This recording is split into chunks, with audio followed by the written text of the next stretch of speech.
How you doing, guys? Just some small quick updates, let you know what's going on here. MSD coil's coming. Okay, so the MSD coil gets here. We'll take this bracket off, paint it. I'm gonna put it in the same spot. Tube is rebent. Look at that, huh? New bracket on there. All welded. Bolt to the back side of the head. You guys remember it used to come up over here. Now it's alongside. That'll be fine. What do we got? We got the shield for the bell housing. Plus I got a brand new mount. I don't know if this is right, but we have a brand new mount. When I did the American, I ordered a bunch of mounts. Because I was getting them for like $5 a piece. So I ordered a bunch of different types, and I wound up taking one, and I remember putting a slice in it and rebending it a little tighter and putting a beater weld across it. That's the mount I use. What this one is, I don't know. Does it match that one? I don't know. I haven't even looked.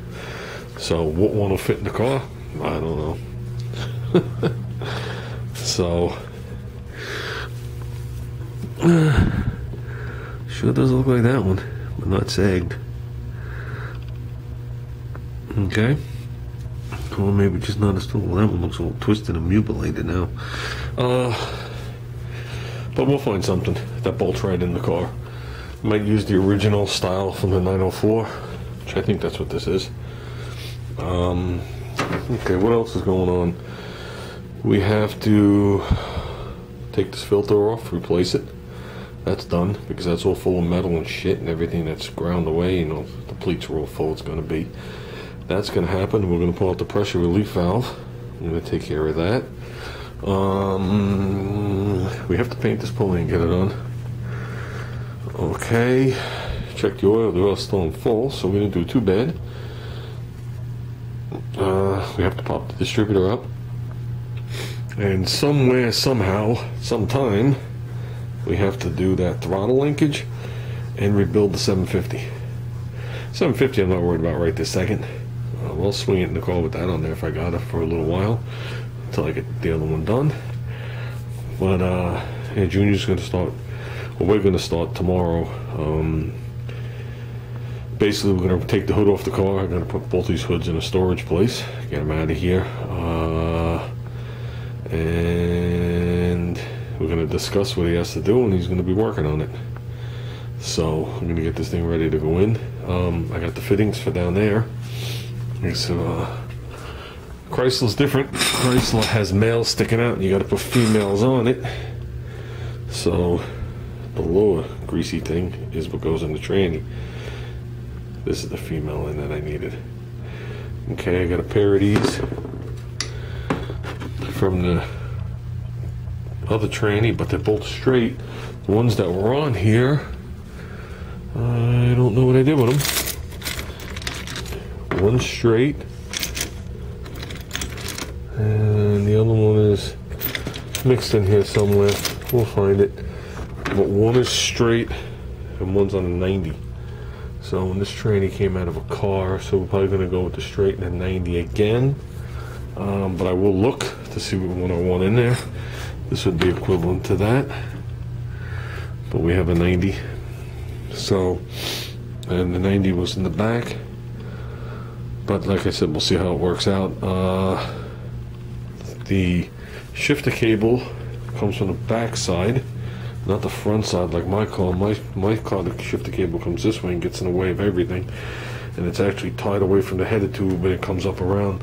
This one, if you remember, it comes around, lays on top of the transmission, bolts to this big bolt, and hooks to its own lever. This is a factory lever. It has its own special lever. So that works out nice.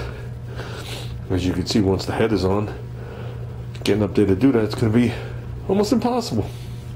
So I got a feeling we'll be doing that while the tranny's unbolted and just hanging back there.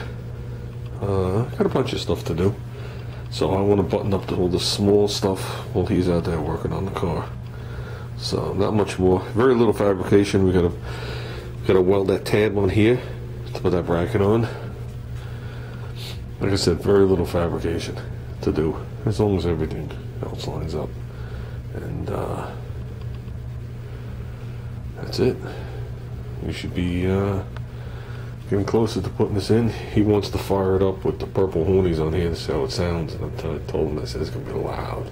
I said, it's going to be loud. So, but whatever, who cares? You know, he could test them on here all he wants. I don't think I have too much more, guys. Not much has happened. I've just done one or two things. The dipstick tube was annoying because Chrysler's what should we call it? The converter drain's back, so the fluid's probably up to like here. So when you take the dipstick out, it's like a geyser, had a pan under it, and you have to pull it out a couple of times. Tried to drain as much as I could, but I probably lost a good 4 quarts, if not better, total. But like I said, the tube is done. The other Jeep tube came up back here, hooked to this bolt hole, and it came back here. That was not going to clear the firewall. So, like I said, we're getting closer. Just had a bunch of things happen. So we weren't really out here with this. But he did clean up his area. He got everything out of the shed gone. So he's got a full workshop back in there again. And places to put things. That's what he needs. He needs a place to put things as he takes them off. So I got him another rollaway, which I've had sitting at work. That's empty. And I told him to just start putting nuts and bolts and everything right in the rollaway. And when we're done, just wheel it in the shed. We'll deal with it another year. So I think that's going to be it, guys. Unless I think of something, not much is going to happen here tonight. I guess that's it.